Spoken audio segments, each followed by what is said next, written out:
Excuse the wardrobe, but your boy just picked up a Mavic Mini. Because I wanted something to fly with. This is the SD card that I bought with it. And I'm gonna unbox it and fly it for the first time. And I myself have only flown a drone like once. And I wanted to get this guy because, as you can see here, is 249 grams. And in Canada, you need 250 to register to take the license. And this guy kind of flies underneath the radar, pun intended, of Transport Canada or FCC rules.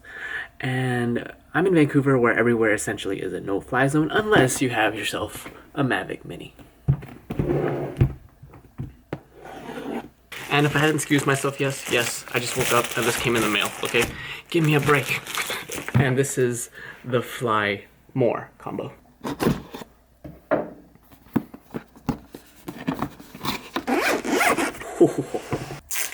This is the battery port for it, because apparently one battery lasts like 30 minutes. So I did want to get more batteries just in case. Especially if you want to travel. This is one of the things, before I even review it, I want to get this for traveling as well. You have your RC, aka remote control that everyone calls it in the Mavic world. I can see how, I hope, it feels really flimsy, so I hope the materials, be careful when you fly around this thing, I'm guessing. Press and open the cover.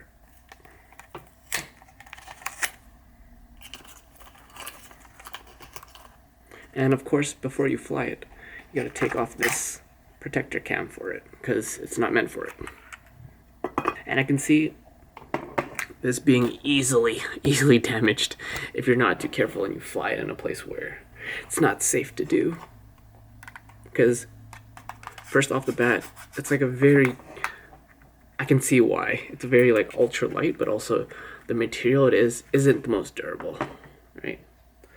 I got the Fly More, so this is probably extra propellers. The little joystick things are in here, so I literally pull this out. Got my drone hat on and going to go to a local place where I can fly this safely, because first thing, when it comes to flying this thing, I'm pretty anxious as is, because I live in Vancouver and there's already so many restrictions and XYZ, but luckily this is the Mini. But there are things like you can't fly it in like regional parks or doing anything stupid, of course. So walk into a park and gonna try to find the most safest place, because I myself have not used drones more than 5 minutes. So I'm gonna get some practice with this guy, see how the shots look.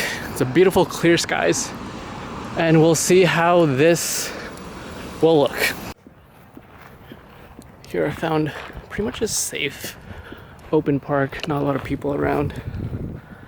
And the biggest thing about drones is about getting it stuck in a tree. So I'm gonna set it up right around here. I think I'll be good.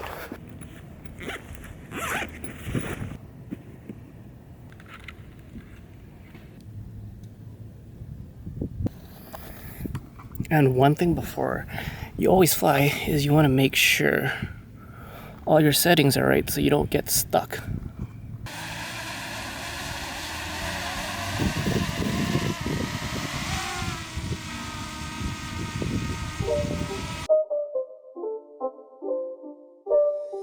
It's not a game, it's a rich thing.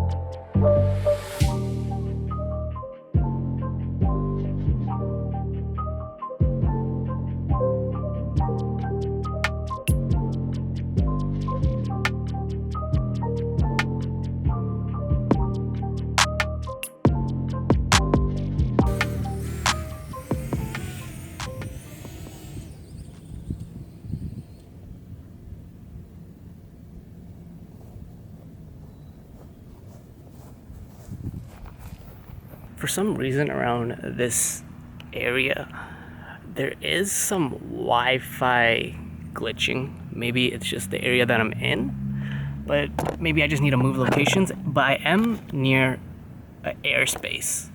It's pretty far, but I keep getting glitchy signal from my phone to the drone, and that's only my anxious part, like losing signal. But so far in terms of like flying it, it's pretty standard. It's gonna take some time to get used to, and probably like a lot more practice. And probably fly it one more other place just to see if it's just the location itself that's like bugging out, or is it just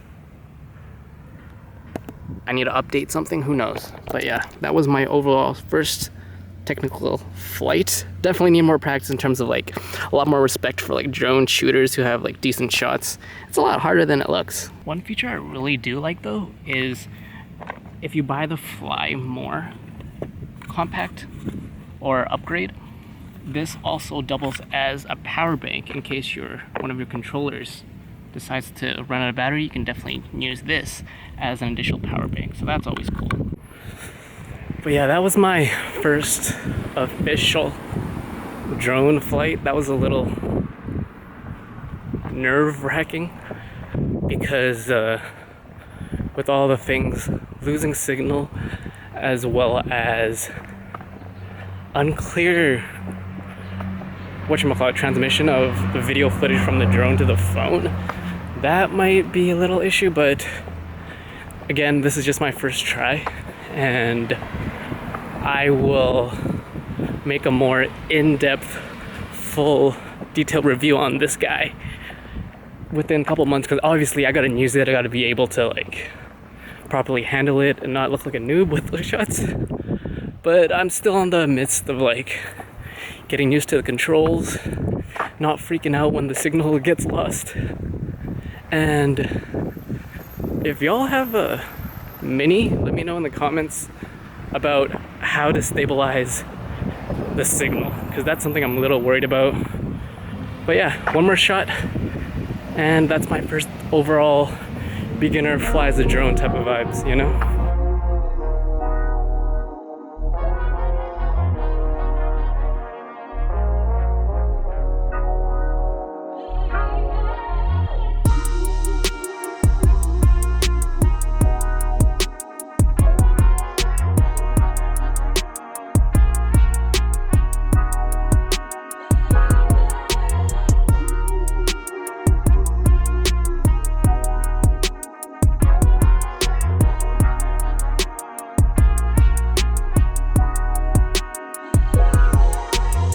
That was freaking tiring, but overall what I like about it is, so far in terms of the controls, I still have to get used to it, but overall I'll see how the footage looks once I edit it and piece that together.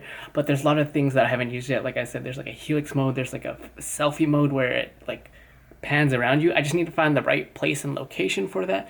And second, I just got to figure out, is it the location that I'm at, or do I need to change the frequencies with the whole connection to my phone, because I am using a Samsung Android S9 for this. But overall, that was really fun, and it's definitely picking up a new hobby of mine to get some sick drone footage. It is not in 4K, it's 2.7K, 30 frames per second, but I'm going to give my real in-depth review for the future as I get more used to using this guy. But yeah, that was me using my new Mavic Mini. Link is in the description if you want to check that out and support me. And I'll, of course, give my honest reviews on it once a little bit more in-depth, you know what I mean? My name's Peter. You're watching a Broke Vision Collective, where we all start with nothing, but you can always create something.